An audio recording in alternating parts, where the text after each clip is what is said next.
परिवार था और इस स्टेज के एक तीसरे तिहाई जितना हमारे पास इतनी जगह में हम लोग रहते थे। गरीब पिताजी अकेले कमाते थे। लेट 50s की 1960 1962 की बात है और 14 लोग थे, ताया जी, ताई जी, दादाजी, दादी जी, और इतनी छोटी सी जगह में रहते थे पर हम बड़े खुश थे। तो मैंने एक दिन दादाजी से पूछा कि दादाजी हम इतने गरीब हैं तो इतने खुश क्यों हैं? तो उन्होंने बड़ी कमाल की बात की। उन्होंने कहा बेटा इंसान जब बहुत गरीब होता है तो सबसे सस्ती चीज खुशी होती है। तो मेरे मन से गरीबी का डर निकल गया कि ठीक है, गरीब होना तो कोई बड़ी बात नहीं है। दूसरी बात जो मेरे मन में हमेशा थी कि मैं पढ़ाई में अच्छा नहीं था। इस सोच की बात सुनकर आपको थोड़ा सा अजीब लग रहा होगा कि पढ़ाई में अच्छा नहीं तो ऐसा कैसे बन गया। तो मेरे कभी जिंदगी में स्कूल में 38% से ज्यादा मार्क्स नहीं आए। इस पे ताली मारने की तो कोई बात ही नहीं बनती है। अब मैं आपके साथ एक छोटा सा गेम खेलता हूं कि ऑडियंस में जितने भी लोग हैं उनमें से 50% से ज्यादा जिनके मार्क्स आए हैं वो अपने हाथ ऊपर करिए। ऑलमोस्ट 100%। चावड़ा जी ने हाथ ऊपर किया। 60% से ऊपर है जितने वो भी हाथ खड़ा करें। तो राजी आप भी करिए। ओहो, ऑलमोस्ट 70%। चलो आगे चलते हैं थोड़ा सा। 70% से जितने मार्क्स आए हाथ ऊपर करिए। फिर भी आप नीचे बैठे, मैं यहां खड़ा हूं। तो कुछ तो अच्छा मैंने किया है कि जिसकी वजह से मुझे यहां बुलाया गया। इसका मतलब ये नहीं कि मैं आपकी उपलब्धियों की सराहना नहीं कर रहा हूं, पर थोड़ा सा आपसे विपरीत, थोड़ा सा ज्यादा नहीं, विपरीत सोचता हूं। और वो पैसे को लेकर।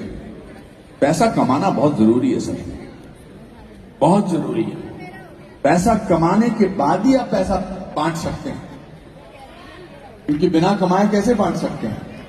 पैसा होगा तो अच्छे विचार आएंगे, एक अच्छा करने का दिल करेगा, मंदिर बनाने का दिल करेगा, इतना भव्य प्रोग्राम करने का दिल करेगा। तो आपकी बात और मेरी बात ऑलमोस्ट सेम है।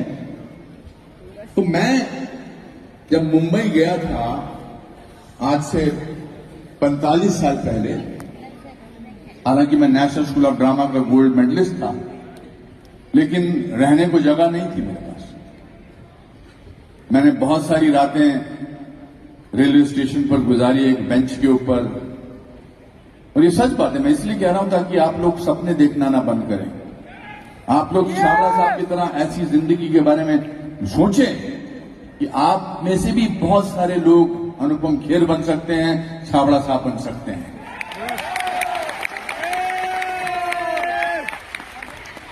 तो मैं काम मिल नहीं रहा था उन दिनों।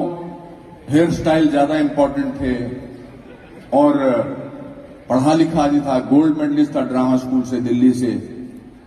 तो एक दिन जब मैं रेलवे स्टेशन के बेंच पर बैठता था तो 1:40 पर आखिरी ट्रेन जाती थी और 4:40 पर सुबह पहली ट्रेन शुरू होती थी। तो मेरे पास सिर्फ वो 3 घंटे होते थे सोने के लिए, क्योंकि पुलिस वाला था, वो बोलता था कि 1:40 के बाद आओ और 4:40 पर उठ जाओ। तो मैंने अपने दादाजी को एक खत लिखा। मैंने लिखा मैं क्या कर रहा हूं यहां पर इस मुंबई नगरी में काम की तलाश में। मेरे पास रहने को जगह नहीं है, मैं रेलवे प्लेटफॉर्म पे सोता हूं, पढ़ा लिखा आदमी हूं, मेरी बेइज्जती होती है, मुझे कोई प्रोत्साहन देने वाला नहीं है। मैं ये शहर छोड़ के वापस जाना चाहता हूं, शिमला, दिल्ली, लखनऊ, कहीं चला जाना चाहता हूं, मैं यहां नहीं रुकना चाहता।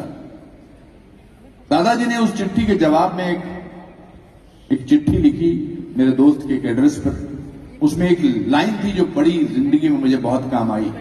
उन्होंने लिखा कि बेटा तूने बहुत मेहनत की है, तेरे माँ बाप ने बर्तन बेचे हैं, घड़ी बेची है, जवाहरात बेचे हैं तुझे पढ़ाने के लिए, तूने गोल्ड मेडल हासिल किया है और तू पिछले 1.5 साल से मुंबई में रह रहा है। थोड़ी देर और रुक जा और याद रख, भीगा हुआ आदमी बारिश से नहीं डरता।